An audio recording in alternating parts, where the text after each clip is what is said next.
Ya comienza Frente al Tablero, el primer programa radial dedicado al ajedrez educativo, pedagógico y terapéutico. Un espacio donde el protagonista será el milenario juego.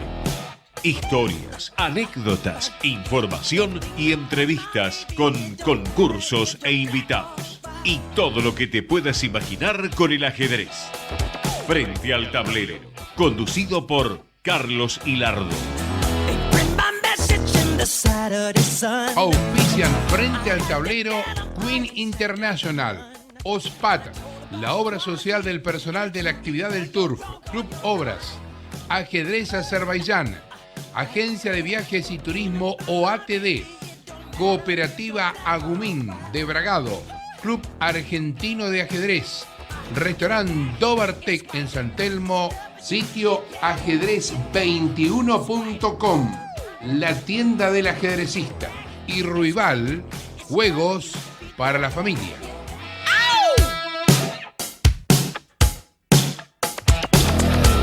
Hola, ¿qué tal? Muy buenos días, qué gusto saludarlos. Esto es Frente al Tablero, el primer programa radial en la Argentina dedicado al ajedrez educativo. Hoy en Frente al Tablero vamos a tener un programa, digamos, transversal con la literatura, con los recuerdos de uno de los acontecimientos más importantes de la historia del ajedrez argentino y mundial. Nos referimos al 8º Torneo de las Naciones, u Olimpiadas de Ajedrez, como fue llamado más tarde, de la que acaban de cumplirse 80 años. Hoy habrá dos invitados, el colega Gustavo Bernstein, que nos acompaña, que acaba de sacar de la imprenta su invención, De Ronde, Retrato de una Pátrida, una novela con uno de los personajes o ajedrecistas que participó justamente de esa copa. Buenos días, Gustavo, gracias por acompañarnos. Antes de entrar, acércate más al micrófono, sí. Antes de acercarnos al tema, ¿cómo te llevas con el ajedrez? Es un deporte que yo practiqué en la niñez y que tengo una vinculación afectiva porque me enseñó a jugar mi abuelo, yo jugaba con él y jugué durante toda la primaria en la escuela, pero después me fui apartando, nunca competí, no jugué ningún torneo. Pero ya lo trató de deporte, lo cual es muy importante, ¿no? Que lo trataste de deporte. Te digo porque en el diario La Nación muchas veces me decían, esto no es un deporte, tiene que ir información general, esto que vaya a cultura, educación, no lo tomaban como deporte, así que me gustó tu definición. Muy bien, con estos 4 minutos que intentamos de poner al público, a nuestros oyentes, en auto sobre lo que íbamos a hablar en el tema de hoy, vamos a presentar a Gustavo Bernstein. Él es arquitecto, profesión que ejerce junto a la actividad literaria, periodística y cinematográfica. Ha publicado Maradona, Iconografía de la Patria, 10 relatos cinematográficos, Sarrazani entre la fábula y la epopeya, La Patria Peregrina. Ha compilado y prologado los escritos póstumos de Jorge Hacha. En el ámbito cinematográfico se ha desempeñado como guionista y director de Sudacas y Tálasa, un autorretrato de Jorge Hacha. Y como periodista, colaboró en los diarios La Nación, Clarín, Página 12, Ámbito Financiero. Con el mundo de las letras. Muchas cosas has hecho. Ya vimos lo del ajedrez, que dijimos y te felicitamos que lo consideres como un deporte, pero que no has sido una persona de practicarlo o de haberlo estudiado, pero estuviste muy cerca.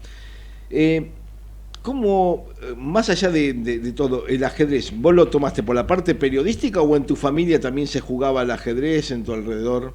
No, como te decía, tengo una vinculación afectiva con el ajedrez porque es un juego que yo jugaba con mi abuelo. Él me acuerdo que me había enseñado, yo tenía 7 años, él había empezado enseñándome a mover los peones, después el resto de las piezas, y lo jugaba bastante bien. En un momento creo que lo jugaba, claro, respetablemente para la edad que tenía, sí. Incluso había competido dentro del colegio, pero después abandoné el ajedrez, nunca más lo jugué, no competí, por supuesto, en ningún torneo. Tengo ese recuerdo, es como un espacio de la niñez, un paraíso perdido. Bueno, Gustavo Bernstein está acompañándonos hoy acá, está con su nueva presentación, De Ronde, Retrato de una Pátrida. Así que lo estamos mostrando por lo que nos pueden ver por el streaming de la radio. Y uno de estos libros va a estar después autografiado por Gustavo y lo vamos a sortear entre los oyentes.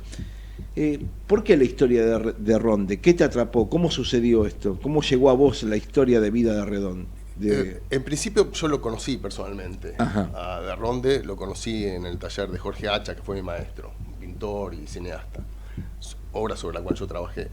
Y lo conocí, y al taller de Hacha iba también el hijo de Ronde, que era otra generación, 10 años menor que yo, con quien yo entablé una relación, y de Ronde lo venía a buscar.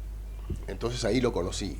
Pero la primera imagen que yo tengo de Ronde fue de casualidad en la calle, en San Telmo, caminando por San Telmo, una figura muy atrapante, muy inquietante, muy alto, distinguido. ¿Cómo fue ese encuentro?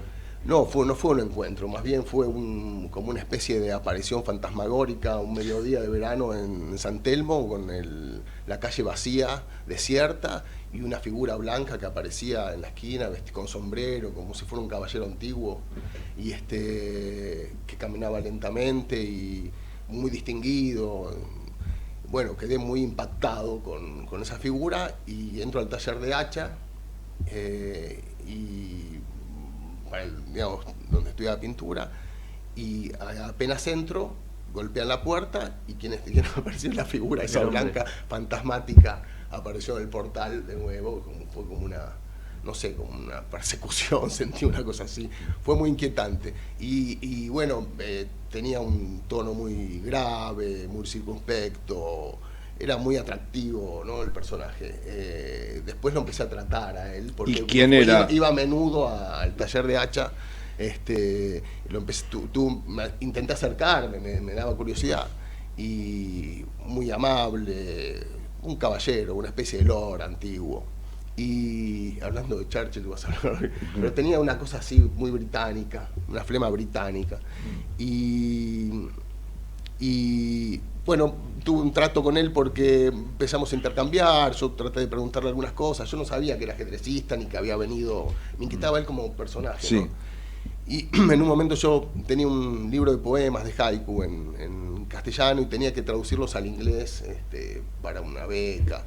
Y bueno, no sé cómo se había dado que él estaba haciendo traducciones, porque él, cuando deja el ajedrez, se dedica a los idiomas, a dar clases de inglés, a traducir y a clases de matemática y física. Él había sido físico, había estudiado en Leiden, en Holanda.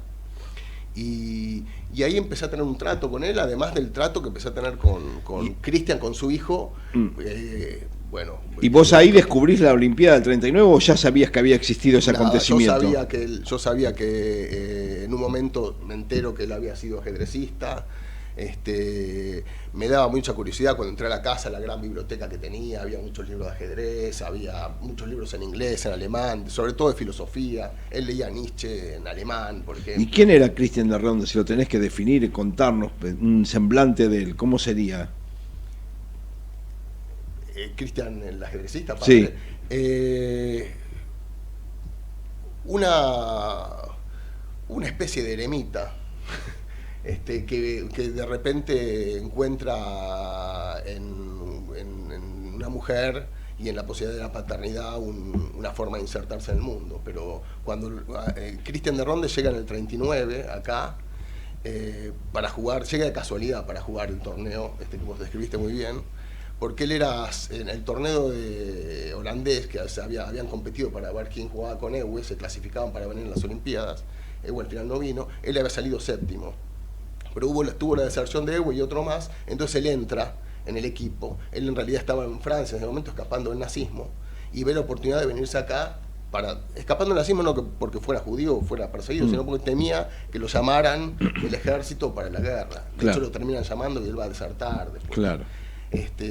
Y viene allá a Buenos Aires casi decidido para quedarse aquí en Buenos Aires. Cuando viene, según los testimonios que recogí, sí, digamos, era como la gran tabla de salvación, venirse a Buenos Aires. Sí, sí. Y cuando vos decís los testimonios que recogí, ¿cuánto tiempo te demandó la novela? Y yo la novela el rastreo de la información lo empecé a armar hace 12 años más o menos. Mucho tiempo, recogí muchos testimonios, una novela coral, digamos, hecha de muchas voces, y sobre todo intento retratar a de Ronde a través del efecto que él produce en nosotros, ¿no? En el círculo íntimo, en periodistas, en amigos, etcétera, en conocidos. Y después quedó mucho tiempo abandonada, y hace 6 años la retomé y le di un cierre. La tengo cerrada, no sé, hace 4 años registrada. Pero después tiene el circuito ese de los concursos, de todo eso, hasta que finalmente se publicó. Sí, pensaba, de Ronde vino con el equipo holandés, o sea, Sí. de los Países Bajos, Sí. a competir. Sí. ¿Sabés qué fue de los otros integrantes? Es decir, Bueno, ¿cómo se urdió todo eso? Porque él tenía decidido quedarse. Lo interesante es a la inversa, ¿no es cierto? Porque con esto fue lo que me pasó a mí. Me parece bárbaro la pregunta porque justo me pasó lo contrario. Yo no sabía de Ronde. Cuando fallece de Ronde en el 96, no sabía de la historia con el ajedrez y todo. Cuando fallece en el 96, al tiempo sale una nota, yo le contaba a Carlos, de Tim Kravet, que es un escritor que trabaja mucho el ajedrez holandés, que recoge muchas historias, bueno, y entre ellas recoge una partida famosa que estaba titulada de Ronde Nene, una holandesa inmortal, traducido, que era una partida que quedó en los anales de la historia del ajedrez holandés por lo estrambótica. Le decía de Ronde Nene porque no sabían que el nombre del contrincante, que después descubrieron que fue Kamstar, de una partida del 38, y él desarrolla ahí toda la partida y desarrolla una serie de análisis y especulaciones sobre de Ronde. Y cuenta cómo lo redescubre de Ronde, porque todo el mundo, digamos, de Ronde llegó en el 39, como decía Enrique, compitió un tiempo más y después desapareció, se volatilizó en la ciudad. Y en el 78 hay otra Olimpiada acá. Claro. Después del Mundial, Exactamente. se juega en River. En la cancha Y además estaba muy agitado el ambiente periodístico, sobre todo en Holanda, por todo el boicot contra el Mundial y todo eso. Entonces habían venido muchos periodistas y vienen a cubrir la Olimpiada del 78. Entonces un periodista holandés, Van Junterwald, empieza a hacerse esta pregunta, pero a la inversa. Todo el mundo sabe qué pasó con Corlever, con Van Geltinga, con Prince, con ¿Qué de pasó Groot, con de Ronde? que fueron grandes maestros, escribieron libros, hicieron toda una trayectoria. ¿Y de Ronde? Entonces le preguntan a Ewe lo recordaba como un comunista marxista clásico, de hecho lo había sido. Algunos especulaban con que estaban en el Caribe con unas beldades fumando un cigarro, otros que se había vuelto una especie de anacoreta, no sé. Había cantidad de especulaciones, pero nadie sabía nada. Y lo que hace este periodista es recurrir al manual básico del periodista. Agarra la guía de teléfono en ese momento Entel, busca el nombre, la dirección del teléfono, llama, por supuesto el teléfono no anda, y se va directamente y toca el timbre. Y cuando sube, descubre a este personaje, alto, flaco, como salido de no sé, de principio de siglo, con traje, con traje, digamos, elegante, pero traje más bien raído, digamos, ¿no? Mucha modestia, pero con mucha dignidad. Y lo encuentra en un departamento oscuro, lleno de libros, de papeles de diario, con una mesa, una luz y 2 sillas, una especie de caverna. Bueno, ahí empieza la relación, empieza a descubrir, y de Ronde hace declaraciones altisonantes, políticas, y bueno, llama la atención de nuevo en otro periodista que le viene haciendo el reportaje, otro periodista más, y ahí empieza como el redescubrimiento de Ronde. Toda la historia. Sí, claro. Sí. Entonces, bueno, a partir de ahí me empezó a fascinar la figura de él, intenté reconstruirla, y sobre todo la partida, que bueno, en otro momento se las cuento. Me acordé de un detalle más de lo que hablábamos antes fuera de micrófono. Cuando se cumplieron 50 años de la Olimpiada del 39, parece que se hizo alguna reunión de todos los jugadores y alguien se puso a investigar quiénes eran todos, ¿no? Por supuesto fueron Naidor, por supuesto, Elis Cases. Y alguien dijo, hay que invitar a de Ronde también. Lo fueron a invitar y él dijo, no, yo ya no soy ajedrecista, no voy. Claro. Sí. Eso, me acordé de ese detalle. Bueno, en este paréntesis está muy buena ese dato, esa anécdota también que nos contás. Está ahora enganchado para hablar con nosotros Ariel Magnus. Él es escritor, novelista, traductor literario y filósofo. Tiene jóvenes 44 años, ¿no? Estudió becado por la Fundación Friedrich Stiftung, Literatura Española y Filosofía en Alemania, donde vivió entre 1999 y 2005. Realizó colaboraciones en distintos medios de la Argentina y en el exterior. En el 2006 fue distinguido con el premio La Otra Orilla, un premio literario a la escritura de Hispanoamérica creado por Editorial Norma de Colombia. Son varias sus obras, los trabajos literarios que ha hecho Magnus, aparte con ese nombre, ¿no? Magnus no es Carlsen, sino que es Ariel Magnus. Pero nosotros lo convocamos hoy por una de sus últimas producciones, la novela El que mueve las piezas, de Tusquets Editores, coleccionan danzas. Así que bueno, Ariel Magnus te saludo, Carlos Hilardo, me acompañan Andrés Prestileo y Enrique Arguiñariz. ¿Cómo estás? Hola Carlos. Bien, gracias. No, por ahí. Gracias por un sábado a la mañana, levantarte y estar escuchando ajedrez. No, yo me levanto hasta incluso los sábados a la mañana, muy temprano, así que ningún problema, ya casi mediodía para mí. Bueno, sabés que hoy estamos con un colega, un amigo también, Gustavo Bernstein, que trabajó con una novela de Ronde, Retrato de una Pátrida, y esto que disparó porque está vinculado con un ajedrecista que participó en el torneo de la Copa de Naciones del año 39 en Buenos Aires, yo enseguida lo asocié con una novela tuya, El que mueve las piezas. Así que bueno, por eso que queríamos charlar, contarte, preguntarte. Para arrancar me gustaría decir, ¿quién fue Heinz Magnus? Que para mí es el protagonista principal de tu novela. Sí, bueno, mi abuelo era, que no jugaba al ajedrez, por cierto. Sí. Sí, es que la novela es como la unión de dos carriles, digamos. Está la parte familiar, representada por el diario de mi abuelo, que emigró en el 37 de Alemania. Sí. Y la parte, digamos, documental del Campeonato Mundial del 39, con el que me topé haciendo la edición de la única novela que salió póstuma de Estrada, Martínez Estrada. Sí. Que se llama El país de Tata Batata, que yo fui el que la editó. Sí. Y para eso lo leí bastante y me topé con algún texto que no es un libro de ajedrez, sino en otro, donde habla del Mundial de Ajedrez del 39, en donde estalló la guerra en el medio. Y es un material para novela espectacular. Claro. Y no estaba hecho. Y cuando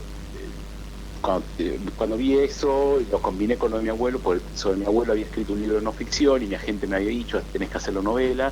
Y digo, llegó en el 37, en el 39 estaba acá, lo meto en el coso de ajedrez, y me mandé. En realidad lo que me dio el disparador, sí, es una tercera cosa, que es cuando leí sobre el Mundial de Ajedrez, recordé enseguida la novela de ajedrez de Zweig. Ajá.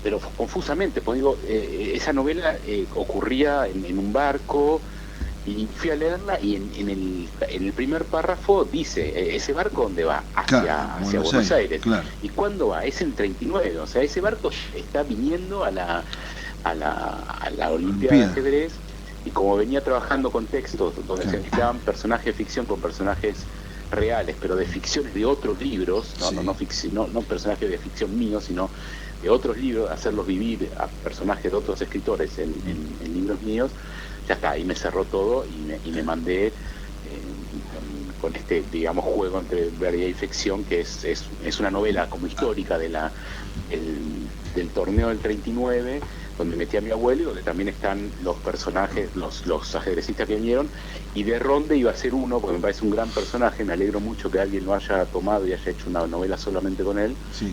Y después lo tuve que tachar porque tenía demasiados personajes, pero llegué a hablar, si no me equivoco, llegué a hablar con el hijo. Claro. Que vive, que tiene papeles del padre, me parece, no lo llegué a ver, pero era un personaje súper interesante de Ronde. Todos los holandeses que vinieron son interesantes. Ariel, ¿y vos con el ajedrez cómo te llevas? Y yo jugaba de chico al ajedrez, con amigos, ¿sí?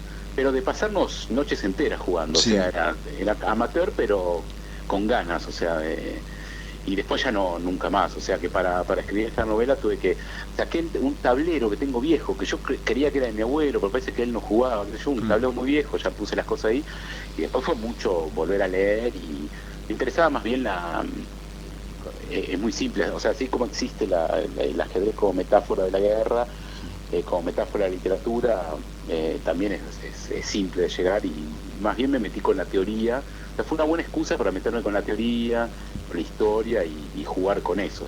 Sí. Pero hasta ahí, o sea, hoy si me pongo a jugar pierdo enseguida. Claro.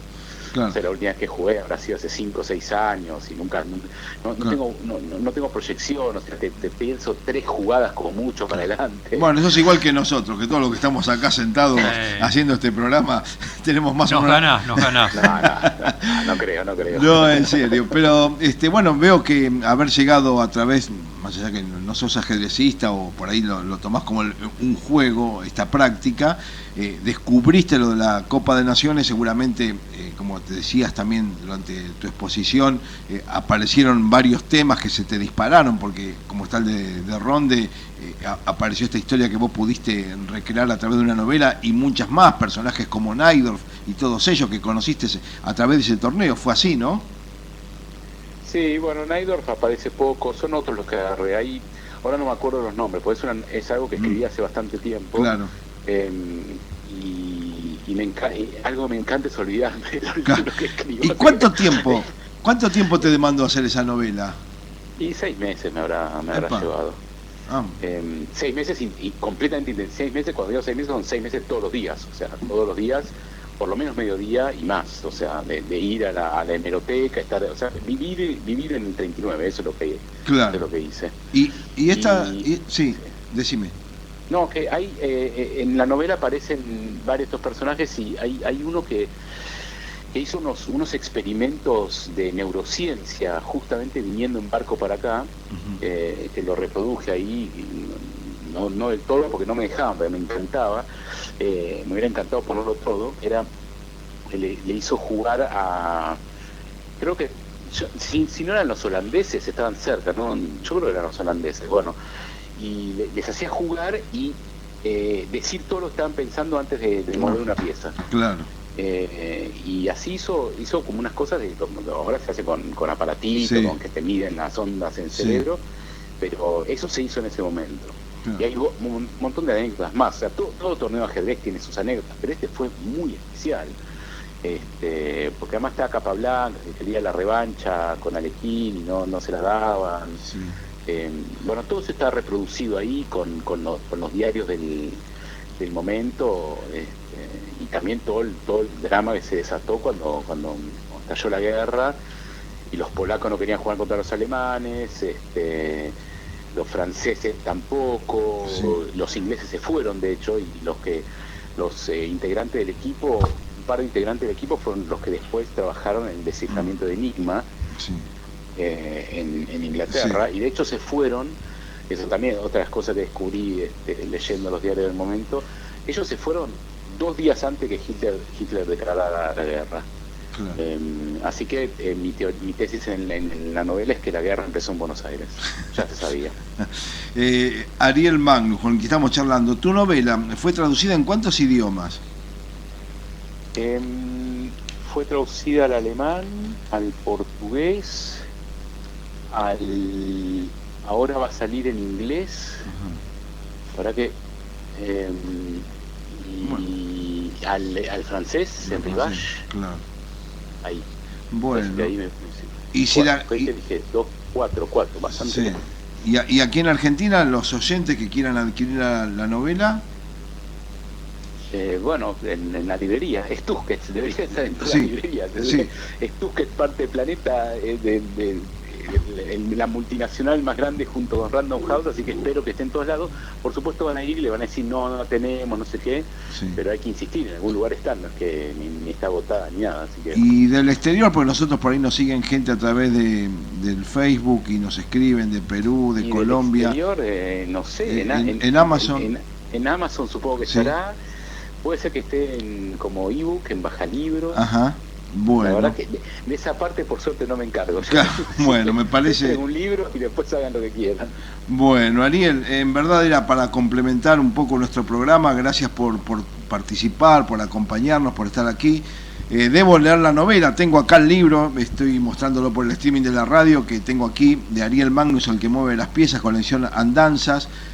Como dijimos recién, de Tusquets Editores, pero está preparado para el verano, así que tengo los dos, de Ronde y el que mueve las piezas, así que a ver, bueno, después voy a comunicar con ustedes y decirle cuál fue el preferido.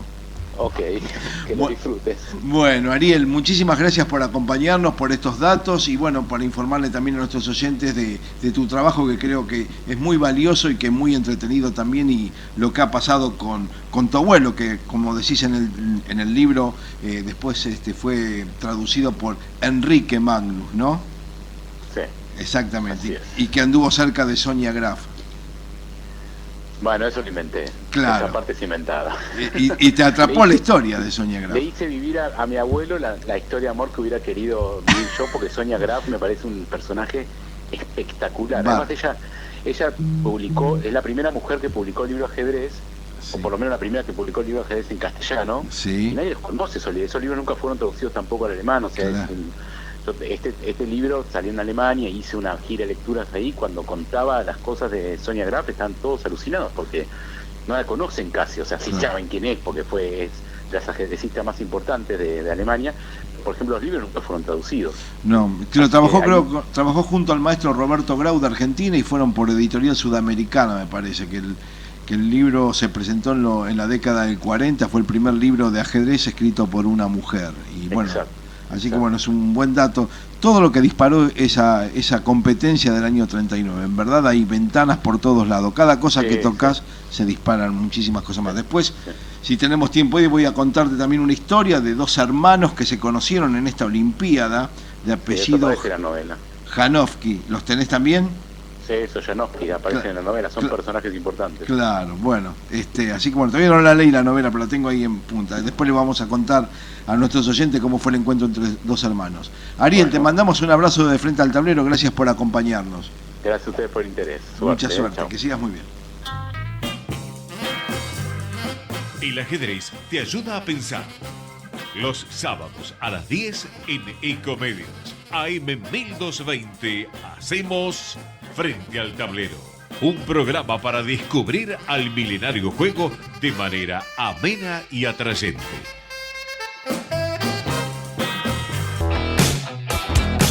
Diez y 48, seguimos en Frente al Tablero. Enrique, ¿qué anécdotas se disparan de aquella Olimpiada del 39? Bueno, nosotros estamos en un programa de radio. Quiero hablar de lo que tal vez hayan sido los primeros programas de radio sobre ajedrez en la Argentina, ¿no?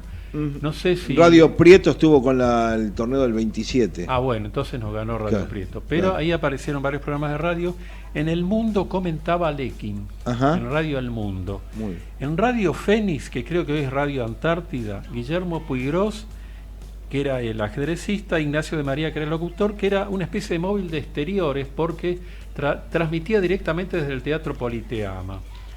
Y en cierto momento a Grau lo invitaron a que conduzca un programa de radio sobre las Olimpiadas. Grau rechazó porque estaba con 1000 cosas, era organizador, jugador, capitán del equipo, es cronista de La Nación, dijo que no. Entonces le dijeron a Guimar, y Guimar aceptó. Y después le dijo a Grau, mirá, me contrataron por un contrato muy interesante, muy buena plata y todo. Y notó, Guimar contó después de que notó que Grau se puso un poco celoso. Esas son las palabras de Guimar.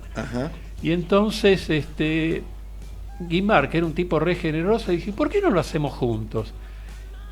Que otros agarra y se queda, bueno, ya estoy cobrando un buen contrato, ahora vos dijiste que no, olvidate. No, dijo, sí, bueno, podría ser. Y dijo, sí, lo hicieron juntos. Y comenta Guimar que con Grau en el micrófono era Gardel, así que salió un programa fantástico, nos divertimos, la pasamos bárbaro. Muy bueno. Bueno, sigamos ahora acá en el estudio con Gustavo Bernstein, como dijimos, arquitecto, también periodista, es el autor de esta novela de Ronde, Retrato de una Pátrida, es de editorial Ítaca. Muy bien. ¿Con qué se va a encontrar el lector que ingresa al mundo de tu novela?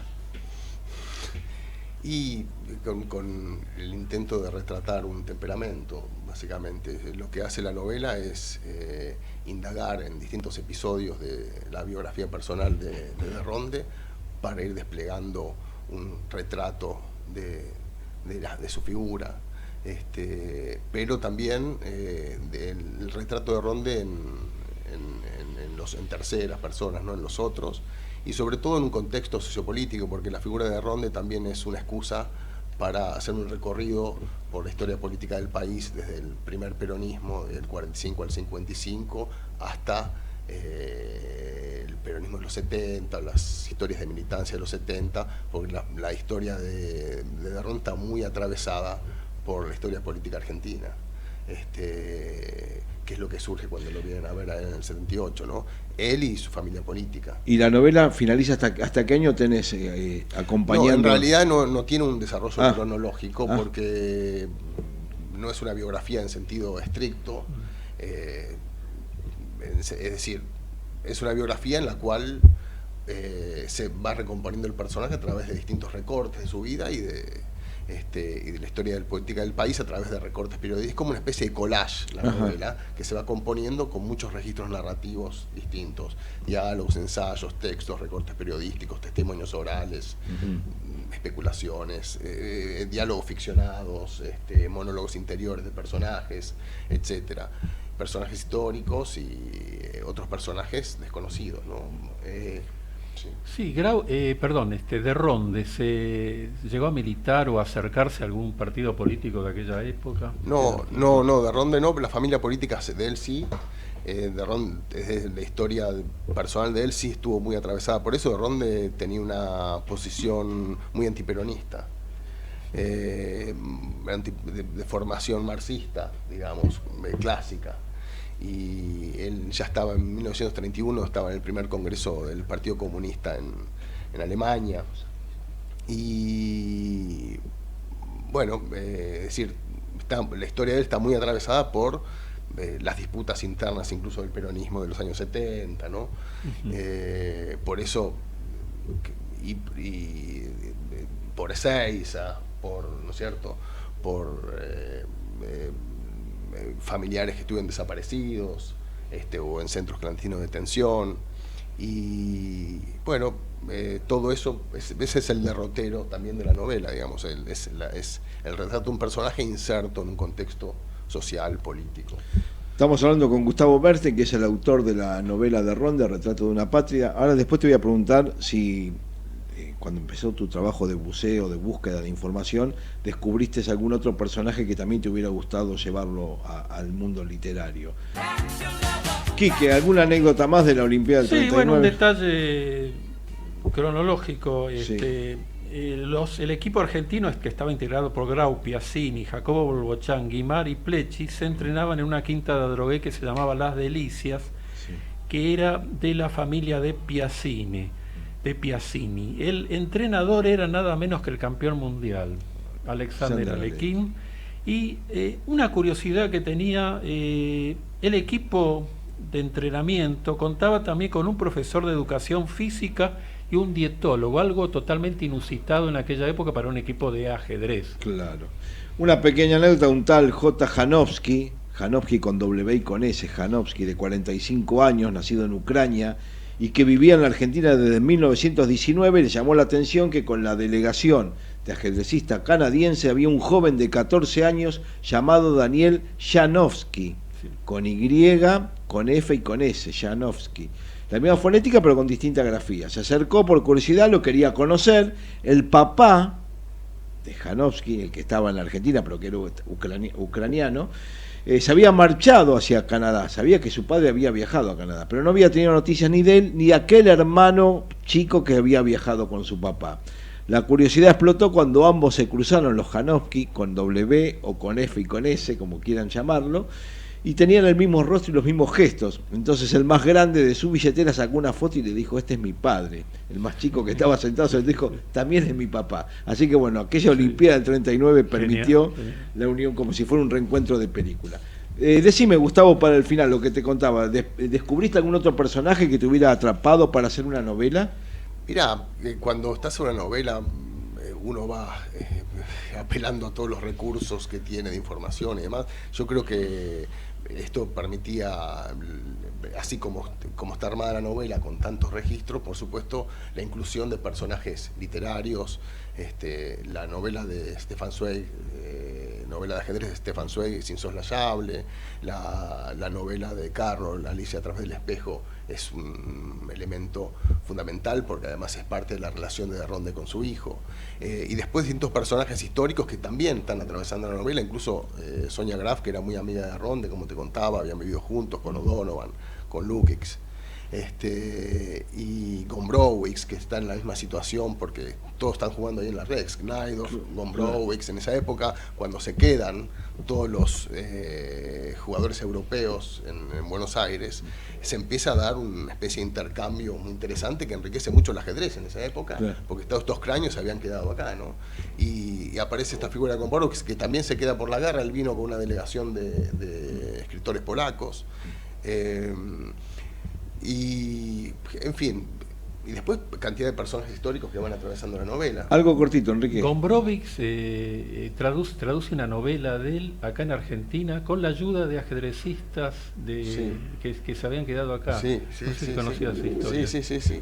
Y bueno, Gombrowicz tenía una muy mala relación con de Ronde. Había como muchas disputas. De Ronde no le gustaba nada, se la daba de noble. De Ronde odiaba la realeza, por ejemplo. Había, bueno, no se llevaba bien ni con Gombrowicz ni tampoco con Naidorf. A Naidorf lo entendía como muy amañado para jugar, él era como un tipo muy ético. Naidorf apelaba a elementos distractivos con el rival, era muy bilardista, ¿no es cierto? En el sentido, era muy pícaro. Naidorf se adaptó muy bien a la idiosincrasia argentina, era todo lo contrario de Ronde, era extrovertido, era simpático. Sí, macanudo. Estoy hablando mal, no me estoy alejando del micrófono. Claro, no es la charla. Bueno, vamos a poner la cortina de cierre de nuestro programa porque estamos en los últimos 2 minutos. Auspiciaron Frente al Tablero Queen International, OSPAT, la obra social del personal de la actividad del Turf, Club Obras, Ajedrez Azerbaiyán, Agencia de Viajes y Turismo OATD, Cooperativa Agumín de Bragado, Club Argentino de Ajedrez, Restaurante Tobartec en San Telmo, sitio ajedrez21.com, la tienda del ajedrecista, y Ruibal, juegos para la familia. También un libro de esta novela de Gustavo Bernstein, de Ronde, Retrato de una Patria. ¿Dónde se puede comprar la novela, Gustavo? Y esta semana ya se empezó a distribuir en las librerías de Capital, calculo que en el interior próximamente, no sé, las librerías clásicas de Buenos Aires, por la web, en Mercado Libre, digamos. Bueno, sí, lo mismo que le decía Ariel, tenemos la suerte de por ahí nos siguen también de muchos países limítrofes y bueno, nos acompañan a través de internet y por ahí nos hacen la consulta y también por eso decíamos lo de Amazon, de poder comprarla. Así que bueno el dato tuyo, te deseamos mucha suerte, gracias por acompañarnos. Muchas gracias. Que sea el éxito de la novela y que bueno, que nos permita hacer nuevos libros y con más personajes de ajedrez, claro. ¿Sabes? Bueno, muchas Gustavo. Gracias por la invitación. No, gracias a vos. Este es el final de la partida. La seguimos en 7 días. Frente al Tablero, con Carlos Hilardo. Todos los sábados a las 10 por Ecomedios AM 1220.